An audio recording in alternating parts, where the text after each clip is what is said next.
Morning dear students. Last class में बच्चे हमने चैप्टर नंबर 8 स्टार्ट किया था। इस चैप्टर का नाम क्या था? ग्रेविटेशन। और हमने लास्ट क्लास में पढ़ा था कि what is gravitation and the Newton's law of gravitation and acceleration due to gravity. और मैंने आपको एक्सेलरेशन ड्यू टू ग्रेविटी का हमने उस टाइम पे एक फॉर्मूला ड्राइव किया था जो ये वाला था। और मैंने आपको कहा था कि जो एक्सेलरेशन ड्यू टू ग्रेविटी की वैल्यू है वो चेंज होती रहती है, प्लेस टू प्लेस डिपेंड करती है कि कितनी वैल्यू है। ठीक है, तो किन फैक्टर्स के ऊपर एक्सेलरेशन ड्यू टू ग्रेविटी की वैल्यू डिपेंड करती है, कौन से फैक्टर उसकी वैल्यू को अफेक्ट करते हैं, वो आज हम इस क्लास में डिस्कस करेंगे। तो बच्चे लास्ट क्लास में हमने जी का formula acceleration due to gravity G small G का फॉर्मूला क्या था? Capital G M by R square. Capital G यहाँ पे यूनिवर्सल ग्रेविटेशनल कांस्टेंट है, M is the mass of earth and R is the radius of earth. ये हम last chapter में पढ़ा था। ठीक है, और आज हम पढ़ेंगे कि इसकी वैल्यू को कौन से फैक्टर अफेक्ट करें। तो सबसे पहला जो फैक्टर है वो है शेप ऑफ द अर्थ। हमें पता है कि जो हमारी अर्थ है वो राउंड शेप नहीं है, उसकी शेप कुछ इलिप्टिकल है। ठीक है, तो जो उसका ये वाला रेडियस होगा वो लेस है as compare to this radius. ये वाला रेडियस कम है as compare to this radius. और जो जी की वैल्यू वो डिपेंड करती है ना रेडियस की स्क्वायर के ऊपर, inversely proportional to R square है। ठीक है, तो अगर रेडियस की वैल्यू चेंज होगी तो जी की वैल्यू भी बच्चे चेंज होगी, एक्सेलरेशन ड्यू टू ग्रेविटी की वैल्यू भी चेंज होगी। कहते हैं जो रेडियस है पोल के ऊपर, जो रेडियस है ये वाला रेडियस है, ये 42 किलोमीटर लेस है इस रेडियस से। जो इक्वेटर की साइड वाला रेडियस है इससे 42 किलोमीटर रेडियस लेस है ये वाला आरपी, जो पोल वाला रेडियस है। आरपी इज लेस देन आरई, कितना? 42 किलोमीटर्स। तो अगर रेडियस पोल्स के ऊपर लेस है, रेडियस पोल के ऊपर लेस है, तो जो वैल्यू होगी जी की वो पोल्स के ऊपर क्या होगी? ग्रेटर होगी, क्योंकि इनवर्सली प्रोपोर्शनल है। अगर रेडियस लेस है तो जी की वैल्यू क्या होगी? ज़्यादा होगी पोल्स के ऊपर एज कम्पेयर टू इक्वेटर। सो अगर हमसे क्वेश्चन पूछें कि जी की वैल्यू पोल्स पे ज़्यादा होती है या इक्वेटर पे, अर्थ के पोल्स पे ज़्यादा होती है या इक्वेटर्स पे, तो हम क्या कहेंगे कि पोल्स के ऊपर ज़्यादा होती है as compare to the equator. The value of g acceleration due to gravity at pole is greater than the value of the acceleration due to gravity on equator. So g P is greater than g. ठीक है बच्चे, तो ऐसी जो value है इसकी change होगी। और जो नेक्स्ट फैक्टर जिसके कारण वैल्यू चेंज हो रही है वो है effect of altitude. Next effect जो इसकी वैल्यू पे पड़ता है वो है एल्टीट्यूड का। अगर तो हमारा रेडियस हमारी कोई बॉडी अर्थ के आसपास है तो उसको तो हम निगलेक्ट करके आर ही लिख देते हैं अगर इसके आसपास है। बट अगर कोई बॉडी बहुत ज़्यादा हाइट के ऊपर है, अर्थ की सरफेस से कुछ हाइट के ऊपर है जिसकी वैल्यू एच है, जिसको हम निगलेक्ट नहीं कर सकते as compare to the radius of earth, तो उस टाइम पे हम जो आर की वैल्यू यहाँ पे लिखी है इसको क्या लिखेंगे? R plus H. ठीक है बच्चे, तो यहाँ पे जब मैं आर प्लस एच लिखूंगी तो जी क्या हो जाएगा? G M divide by R plus H square. R ये एच ये, और जब मैं आर को कॉमन निकाल लूँगी ये क्या आ जाएगा? G M divide by R square G dash. R square को कॉमन निकाले, अंदर क्या आ जाएगा? 1 by H upon R square. और ये वाली वैल्यू किसकी है? जी की जो ओरिजिनल वैल्यू है, तो इसको मैं ऐसे लिख सकती हूँ जी डैश, इसको जी लिख दिया, डिवाइड बाय ये वाला फैक्टर रहेगा 1 plus h by R square. तो जी डैश कितना आ जाएगा? G divide by 1 plus h by R square. ठीक है बच्चे, तो ऐसी जो वैल्यू है अगर हाइट इंक्रीज होगी जी की वैल्यू क्या होगी? डिक्रीज होगी, क्योंकि ये फैक्टर के साथ हम डिवाइड कर रहे हैं जी को, तो अगर हाइट इंक्रीज हो रही है तो एक्सेलरेशन ड्यू टू ग्रेविटी की वैल्यू है जो जी डैश की वैल्यू है वो डिक्रीज होगी। ठीक है, जो नेक्स्ट फैक्टर है वो है इफेक्ट ऑफ डेप्थ। अगर जो आपकी बॉडी है वो डेप्थ में है, अर्थ के इनसाइड है, मान लो कितनी अंदर है, उसकी डेप्थ कितनी है, मान लो h है, अंदर की तरफ h है, टोटल ये वाला रेडियस कितना है, कैपिटल R, यहाँ तक आपकी बॉडी है अंदर, यहाँ तक, यहाँ से लेके यहाँ तक का डिस्टेंस कितना होगा, r माइनस h। हम बॉडी तक का डिस्टेंस देखते हैं ना, r माइनस h। तब जब मैं इस वैल्यू में r की जगह पे क्या लिखूंगी, r माइनस h स्क्वायर, तो क्या होगा, g dash is equals to G M, sorry capital G M divide by r minus h square. वैसे ही r को कॉमन निकाल लूंगी, ये आ जाएगा 1 minus h by R square. ये सारी टर्म क्या है, g, तो g डैश कितना आ जाएगा, g divide by 1 minus h by R square, ये वाली होगी g dash is equals to g divide by 1 minus h by R square. ठीक है बच्चे, तो ऐसे जो वैल्यू है इसकी भी चेंज होगी अगर हम डेप्थ में, अगर हम सरफेस के अंदर जाएंगे तो ये एक्सेलरेशन ड्यू टू ग्रेविटी की वैल्यू चेंज होगी।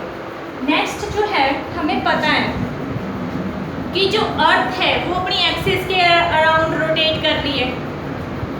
अगर अर्थ अपनी एक्सिस के अराउंड रोटेट कर रही है तो हम ये भी कंसीडर करेंगे कि जो उसके ऊपर कोई पार्टिकल है या कोई बॉडी है वो भी रोटेट कर रही है। तो जब कोई बॉडी रोटेट करती है तो उसमें सेंट्रीपिटल फोर्स होती है, सेंट्रीफ्यूगल फोर्स होती है। ठीक है, तो सेंट्रीफ्यूगल फोर्स कैसे अफेक्ट करती है जी की वैल्यू को, वो हम अब देखते हैं। हम मान लेते हैं ये अर्थ है, ये इसका नॉर्थ और ये साउथ एंड है, ये ईस्ट और वेस्ट है। जो अर्थ है वो ईस्ट टू वेस्ट रोटेट करती है, तो इसकी डायरेक्शन क्या होगी, एंटी क्लॉकवाइज होगी। और जिस वेलोसिटी से वो रोटेट कर रही है वो क्या है, ओमेगा। ओमेगा क्या है इसकी, एंगुलर वेलोसिटी। मान लो ये कोई बॉडी है जो पॉइंट P पे है, ठीक है, P से लेके O तक का डिस्टेंस R है क्योंकि ये रेडियस ही होगा अर्थ का, और R P का जो सेंटर होगा वो क्या होगा, S होगा, जिसको हम स्मॉल जे, ये वाला डिस्टेंस कितना है PS का, स्मॉल r है, ये कितना है, कैपिटल R है। और जो इस बॉडी और इसकी एक्सिस के बीच में एंगल बनेगा, उस एंगल को मैं नाम लिखूंगी अल्फा। ठीक है, जब कोई बॉडी रोटेट करती है तो उसमें सेंट्रीपिटल फोर्स लगती है, तो इसकी कुछ सेंट्रीपिटल फोर्स लगेगी, वो कितनी होगी, mr स्क्वायर ओमेगा। तो इसके कुछ कंपोनेंट्स होंगे। अब इस बॉडी का कुछ वेट होगा तो वेट डाउनवर्ड सेंटर की तरफ एक्ट करेगा, तो वेट के कारण जो सेंटर की तरफ फोर्स लगेगी वो क्या होगी, mg। ठीक है, और mr ओमेगा स्क्वायर के जो कंपोनेंट्स होंगे इस डायरेक्शन में वो होगा m r square omega cos alpha, और इस डायरेक्शन में जो कंपोनेंट होगा वो होगा m r square omega sine alpha. तो जो सेंटर की तरफ फोर्स लग रही है वो mg और ये वाली फोर्स ऑपोजिट डायरेक्शन में, तो जो टोटल फोर्स लगेगी वो क्या होगी, mg minus m r square omega cos alpha. जो टोटल फोर्स होगी F होगी वो जो वेट के कारण फोर्स वो लग रही है, और जो दूसरी फोर्स उसको उसकी ऑपोजिट डायरेक्शन में लग रही है, तो ये होगा m r square omega cos alpha. ठीक है बच्चे, F क्या होता है, mg डैश होता है, तो मैं इसको ऐसे mg डैश लिख दूंगी, ये वाली इक्वेशन आ जाएगी। तो ये हो जाएगा mg dash is equals to mg minus m r omega square cos alpha. ठीक है, अब m तीनों साइड में m और m कैंसिल हो जाएगा, कॉमन निकाल के कैंसिल कर दूंगी, तो g डैश क्या आएगा, g minus r omega square cos alpha. तो आप बच्चे यहाँ पे देख सकते हो कि ये r है और ये स्मॉल r, और ये एंगल अल्फा है, तो ये वाला एंगल भी अल्फा होगा। तो जो कॉस अल्फा होगा वो क्या होगा, किसके इक्वल होगा, r अपॉन r के। तो यहाँ पे r की वैल्यू क्या आ जाएगी, r कॉस अल्फा। तो r यहाँ पे स्मॉल r की वैल्यू पुट करूँगी cos अल्फा। तो ये वाली वैल्यू आ जाएगी आपकी जी डैश के ऊपर। जो रोटेशन के कारण जितनी वैल्यू डिक्रीज हो रही है वो ये है। अगर जो बॉडी पोल के ऊपर है, आपकी ये बॉडी पॉइंट पी के ऊपर नहीं है, यहाँ पे पोल्स के ऊपर, तो एंगल कितना बढ़ेगा 90 डिग्री। अल्फा क्या होगा 90 डिग्री पोल्स के ऊपर। जब अल्फा 90 डिग्री होगा, यहाँ पे cos 90 की वैल्यू क्या होती है 0, तो ये सारी टर्म 0 हो जाएगी। तो जी डैश किसके इक्वल आ जाएगा जी के। तो जी डैश की वैल्यू क्या होगी जी एट पोल्स। अगर मैं इक्वेटर की बात करूं, इक्वेटर पे अल्फा की वैल्यू कितनी है 0, cos 0 1 होता है, तो जी डैश क्या होगा जी माइनस, तो जी डैश की वैल्यू क्या आएगी जी माइनस आर ओमेगा स्क्वायर। ये कहाँ पे आएगी इक्वेटर पे। पोल्स पे जी डैश कितना है जी के इक्वल। तो ठीक है, अगर पोल्स पे कोई पॉइंट है, कोई बॉडी आपकी पोल्स पे है, तो रोटेशन के कारण उसकी वैल्यू चेंज नहीं होगी। बट अगर आपकी बॉडी इक्वेटर पे पड़ी है तो उसकी वैल्यू जो जी एक्सेलरेशन ड्यू टू ग्रेविटी की वैल्यू है वो डिक्रीज होगी बाय आर ओमेगा स्क्वायर। ठीक है बच्चे, समझ में आया सभी को।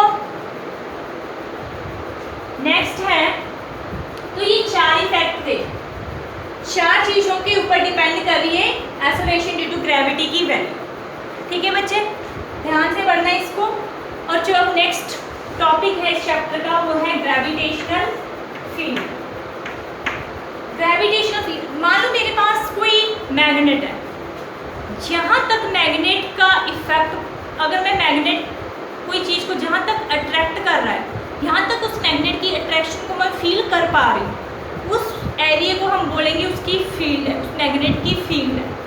ऐसे ही जहाँ तक मेरे आसपास जितनी मैं चीज़ को अट्रैक्ट कर पा रही हूँ, जितनी जगह तक, जितनी दूर तक मैं किसी चीज़ को अट्रैक्ट कर पा रही हूँ, तो वो मेरी क्या है फील्ड है। ठीक है बच्चे, क्या है ग्रेविटेशनल फील्ड की example? The space in the surrounding of any body in which its gravitational pull can be experienced by other body is called gravitational field. किसी बॉडी के अराउंड जितनी स्पेस के, किसी बॉडी की, the space in the surrounding of any body, मेरे around जितनी भी space है जहाँ तक मेरी अट्रैक्शन कोई और बॉडी फील कर पा रही है, उस स्पेस को मैं बोलूँगी ग्रेविटेशनल फील्ड। ठीक है बच्चे, दोबारा बता रही हूँ, the space in the surrounding of any body in which its gravitational pull can be experienced by other bodies is called gravitational field. ठीक है बच्चे, समझ में आया ग्रेविटेशनल फील्ड।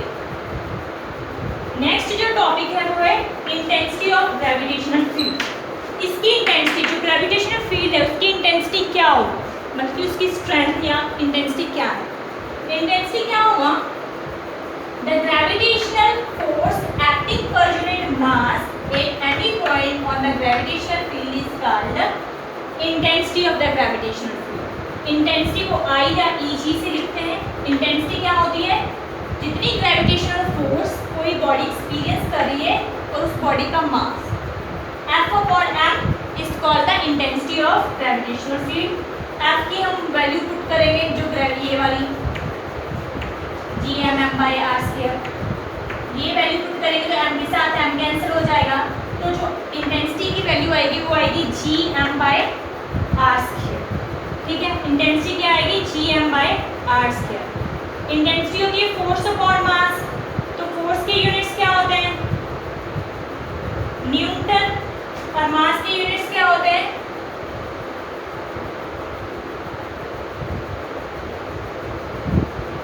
केजी।